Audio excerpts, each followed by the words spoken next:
How would you feel if we started to bring into the conversation, like shifting the entire space into that, which is talking about how that undigested distress can Mm, manifest in our lives and to bring a compassionate view when it comes to relating and interacting with the world. yeah, yeah, Mm, yeah. So this is sort of where we're starting to look specifically at what happens when distress is undigested.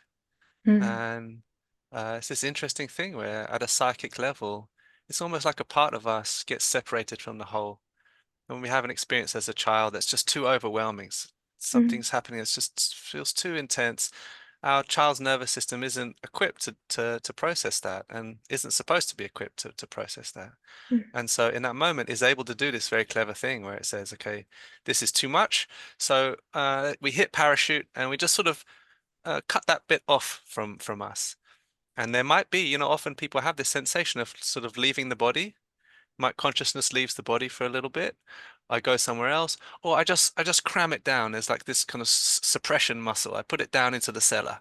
mhm, Um, but regardless of how I do that, how I separate from this part of myself, if I leave the body or if I just push it down somewhere, it's in a very real sense, it's like a part of me has been separated off now. This fragment of me has been separated off.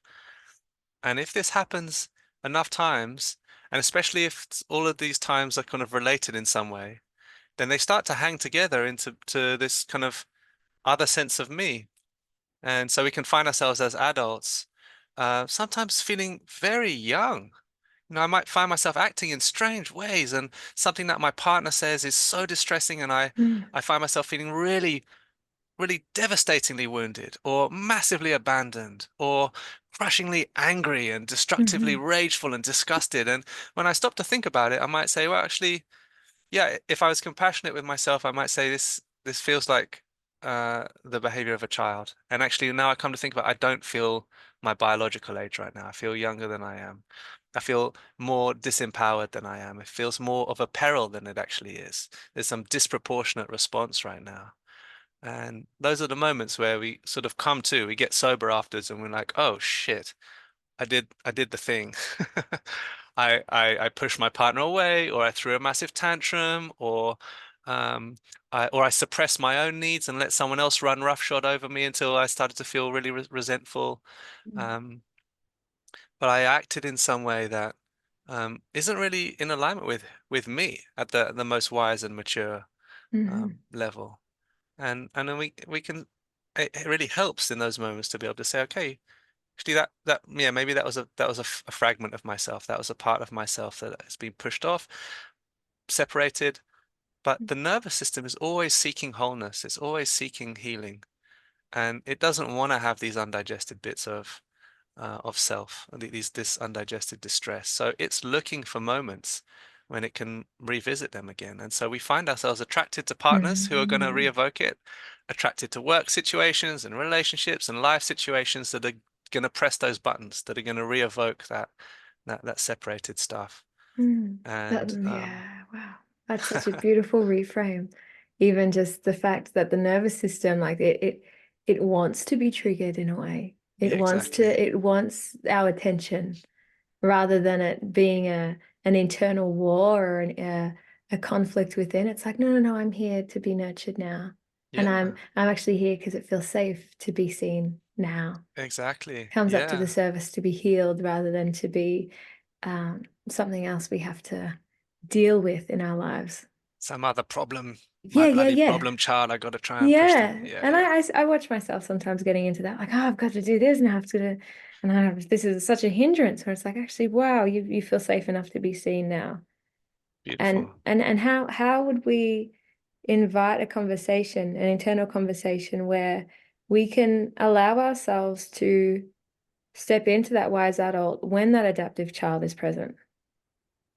Yeah. Well, I mean, again, um, once we're triggered, it's probably too late. And I think this is Shoo. just a compassionate and practical and real way to approach it. Like in lots of self-help books, they're like, okay, well, when you're feeling triggered and you feel like ripping someone's head off or running for the hills or setting the house on fire, Just don't, just breathe instead and think of these nice thoughts. And that never works actually. Mm, So usually what we're looking at is how to make repair afterwards. How to, there's mm, the times when we're like, oh, actually, I wish I hadn't done that, or that response isn't in alignment with my deepest values or my truest self. Now, how do I forgive myself for that? And how do I make sense of that enough that I can start to allow that back, this experience into my body, back into the heart mm, again? mm, So it's either we're doing cleanup afterwards, or we start to get good at noticing when we're moving towards that, where we're first starting to get those feelings of this doesn't feel that great. And this person is starting to stir things in me, and we get the early warning signs of something doesn't feel quite mm, right. Like just a hair, little bit hair on the palms of the hands. Um, and if mm, we're tolerant and compassionate and forgiving, and we can see things clearly, it's possible in those moments to say, I think I might be, there's something coming up for me right now. And that's when I have time to take myself off or to express something or to, mm, to say, what do I need right now? What would mm, be supportive for me in this moment? Do I need to take myself away, or do I need to bring this into the conversation? What would be mm, supportive? mm, But usually what happens, of course, is we dimly start to feel that tension brew, and we're just like, oh Jesus, this is the last thing I need to do. In order for me to be a good partner or a mature person or a professional person, I need to squash this down and tell this to shut mhm, the hell up. And mm. that never works.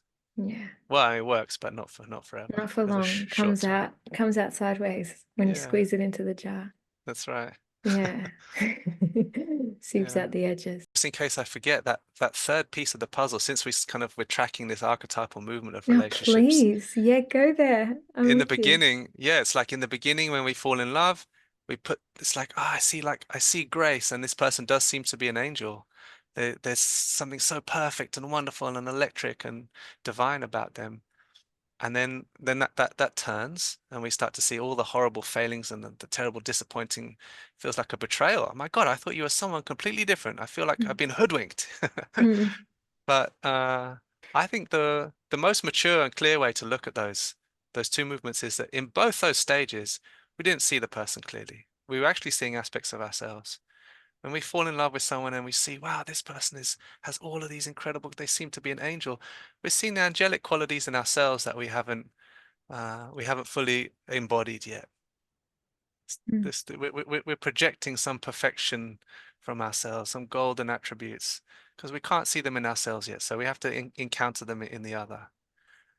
And while that movement of projection is happening, and we're giving them these parts of ourselves that we can't accept, then sooner or later we're going to start giving them the shadow aspects of ourselves that we can't accept, and now they're going to start to be a screen onto which we project our wounds as well. And so this is how it's supposed to happen. This is mhm, how it always happens. There's nothing wrong with any of these movements. This is exactly how it's supposed to unfold according to our internal guidance system and our mhm, our, our nervous system and our psyche.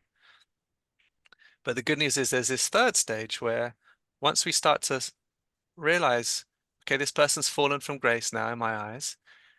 Now, just maybe if we're lucky, if we have, some good mentors or we have some nice clarity, we can say, now it's possible for me to actually see this person for who they are, and I start to discover who and what they are underneath my projections, mm, underneath this idea that they're an angel and that they're a demon. Somewhere underneath all that is actually a real person with their humanness and their beingness that I actually probably haven't encountered yet. I haven't been able to perceive it yet because I was still perceiving myself, which I think is that's what falling in love means in the beginning. And yeah, mm, there's a soul aspect, there's a soul connection. I have soul business, and maybe there's elements of seeing clearly too, but there's a hell of a lot more projection and the really deep, clear love. Um, that's only possible in the third act, in the third stage, where we start to see, yeah, you have failings, and yeah, you have beautiful qualities, and yeah, none of them define you actually. And so I can sort of hold you in this gaze that isn't asking you to be something, isn't asking for salvation as an angel, isn't asking um for condemnation and punishment because I think you're a devil, but it's just asking for just to meet you as a fellow human being, as a fellow expression of life. And now mm, it's like we're not leaning against each other. Give me salvation, or like, get away from me, you're horrible. But it's more like prayer hands. We can meet with the fullness of ourselves. And I see you clearly with your imperfections and your beauty, but it's the fullness of us. We can meet along this kind of this whole verticality, your humanness and your beingness. Mm. Because I'm not asking you to be something for me, to prop me up or to justify me or to heal me in some way. Yeah, beautiful. Valuable. That's so valuable. Mm. Mm. And that can take years in relationship. Hey, I think, yeah, Mm. can take a Yeah, while. it's gentle. It's a gentle unfurling. And, Mm. and something that came through when you were speaking then is the way in which to allow that furling to happen. And it's, Mm. how we can support the happening of the unfurling is of that gentle and compassionate radical responsibility Mhm. of like even when we're seeing the projection or seeing ourselves look at our partners or anyone we're relating with and putting them on a pedestal or seeing them in the glory of the light. It's like, oh, cool, that's mine. I see that. Mm. And then the vice versa, when we're seeing the devilish aspects or the Mm. the parts that we don't like, it's like, oh, cool, that's still me. I see that. Yeah. And I feel like owning that creates a space where then that love to see the person for what they are can come through. Hmm. Yeah. Mm. Exactly. And yeah, I feel that. Yeah. That gem of responsibility, self-responsibility. Yeah. Yeah, Yeah.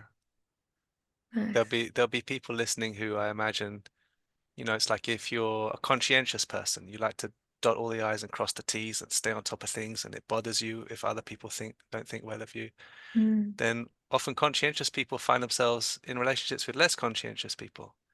And mm, that polarity is really interesting because now when we turn into the shadow phase, the conscientious person says, look, this person is a lazy slob who's immature and irresponsible and they're just shirking responsibilities. And then the person who's less conscientious says, look, this person is a control freak and a tyrant and they're completely neurotic and they need to get that stick out of their ass. mm, And so in that moment, if you say to the conscientious person, hey, the laziness and this kind of slovenly, horrible character that you're seeing in this person right now, mm, that's actually a part of you. They'll say, you don't know me at all. I'm not that kind of person at all. mm, And that's where we have to gently say, well, your survival, it might be that your adaptive child strategy was be excellent, be perfect, dot all the I's and cross the T's, be a beyond reproach, and that's how we stay safe.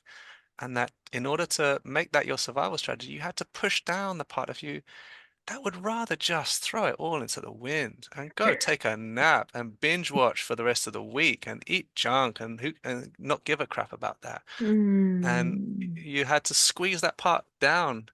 And now you're feeling drawn to it in this other person because there's a part of you that yearns to be lazy, whatever that means. It yearns to just let go of this horrible burden that you've been carrying. And that's the bit that you can embrace. mm, Yeah, and likewise, there'll be a mirror conversation for the other person as well. But mm. just Such a wanted to. beautiful Mm, reframe. mm, That's such a beautiful reframe. Even to mm, invite it in, even mhm, the mhm. that initial jerking of, oh, I don't like this. It's like, oh, actually, there's a part of me that's really excited to embrace this part of me somewhere. Nice. You Yeah, know, there's a yeah. part of me that's really excited to be, how can I allow more of that slob in my life? And then when I do that, how will this relationship shift? Like that's the responsibility. And then naturally, I see the slob, I've embraced that slob or that laziness within me a little bit. Ah, the thorns and my projections and sense of needing to control that is softening as a Yeah, byproduct of doing that, of yeah, embracing it first. That's like yeah, it sounds like that's the first step is to embrace it. Embrace it first. yeah, Yeah. yeah, Ah, yeah. beautiful.